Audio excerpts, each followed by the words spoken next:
Elle s'appelle Jessica Tulchin, elle s'occupe d'une entreprise sociale qu'elle a créée, Fluent TLV. Alors elle est là parce qu'elle est passionnée des langues et elle en a fait son métier tout simplement. Et nous, on adore son concept. Donc on lui donne un petit coup de pouce, c'est parti. Coup de pouce, découvrez le savoir-faire et les idées des entrepreneurs au LIM. Jessica, bonjour. Bonjour. Alors j'adore ce concept parce que c'est vrai que pour nous francophones, apprendre les langues, c'est parfois compliqué. Je me mets dans le lot parce que voilà, c'est la généralité, mais apprendre l'anglais, apprendre l'hébreu, communiquer dans une autre langue que le français, parfois ça paraît impossible. On a souvent étudié les langues à l'école, tout simplement, pendant des années, et personne ne s'en sert. Tout à fait. C'est assez triste, en fait, parce que c'est comme si on passait à côté de ce fait, en oubliant le fait qu'on a passé des années à apprendre une langue à l'école secondaire, tellement d'énergie, d'argent qui est mis dans cet apprentissage. Et puis, finalement, il y a très, très peu de gens qui peuvent communiquer dans cette langue-là aujourd'hui, quoi. Et puis, on se dit, c'est jamais le moment. Il faut du temps, il faut organiser ça. Voilà, ça paraît à chaque fois une montagne et hop, on ne le fait pas. Alors Jessica, quelle est la meilleure façon d'apprendre une langue étrangère ?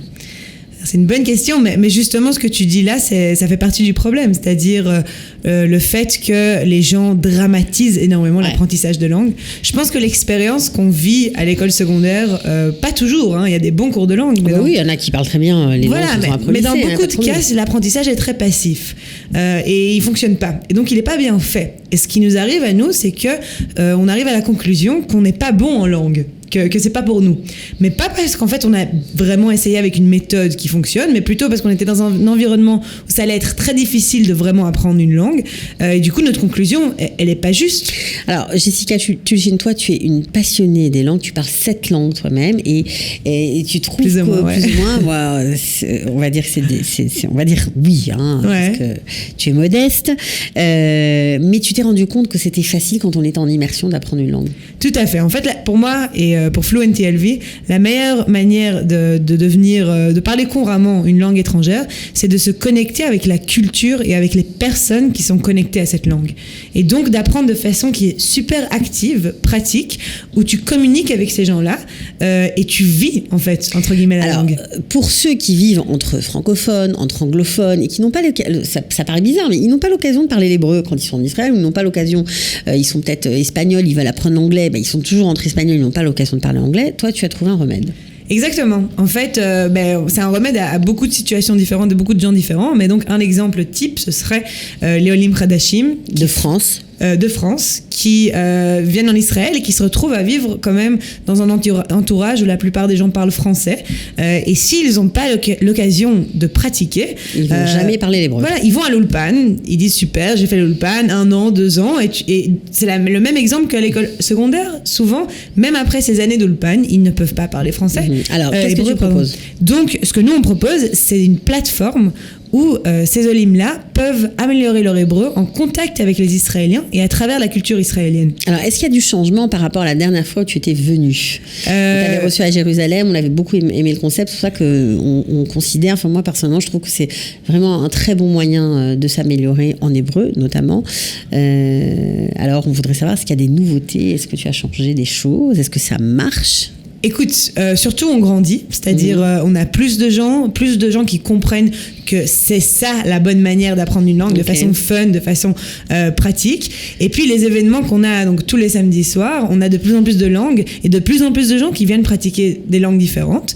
Et en plus de ça, on a de plus en plus de programmes d'immersion.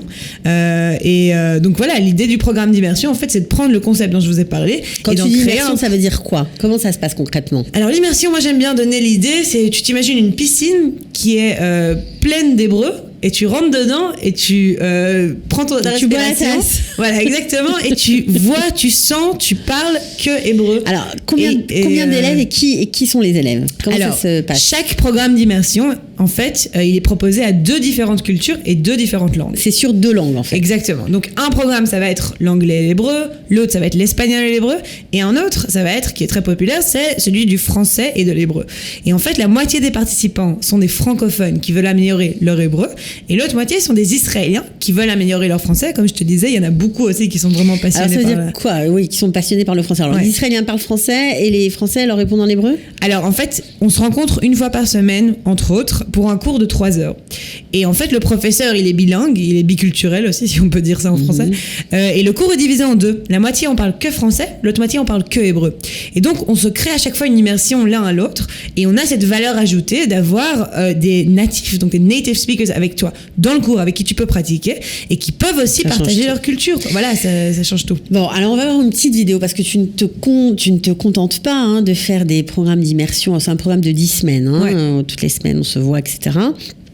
Ça marche, il y a des résultats, les gens progressent. Mais ce qui est très sympa aussi, c'est que tu organises des événements de pratique de langue dans les cafés. Là, on voit des images derrière toi, où tu fais des tables avec des ambassadeurs, où chacun vient avec des petits bracelets de couleur. Par exemple, moi, je vais apprendre l'hébreu, alors je mets mon bracelet bleu.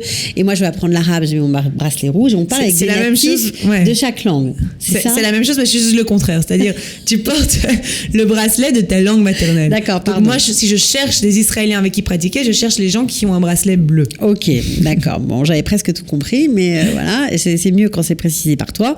Donc ça se passe en général au Café Avram Hostel, c'est tous les samedis soirs à Tel Aviv. Tout à fait. Mais aussi à Jérusalem. Ouais, on a commencé à Jérusalem il n'y a pas longtemps et petit à petit la communauté grandit. Et ça se passe en ce moment 2 fois par mois à Jérusalem. Et donc c'est en fait une plateforme où tu peux pratiquer entre 12 et 17, 18 langues différentes avec des natifs et avec un verre à la main. On va voir une petite vidéo parce que vraiment c'est trop sympa.